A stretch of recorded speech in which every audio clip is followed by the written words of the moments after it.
খিচুড়িটা চেখে দেখি।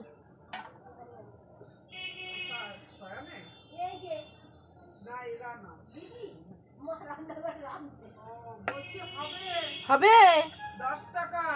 10 টাকা? হ্যাঁ, পড়ে আসবেন এখান থেকে ফালতু ওই ভিড়টা আলাদা যাবেন। কি কি নিতে হবে? আধার কার্ড আর ব্যাংকের বই। আর গ্যাসের বই না? গ্যাসের বই আর আধার কার্ড আর যার নামে তার ফিঙ্গারপ্রিন্ট। কবে যাবেন? আমি তাই করে আসলাম। ও, আমি তো জানি না সব গ্যাস হচ্ছে কিনা, তাই আজকে শুনে আসলাম।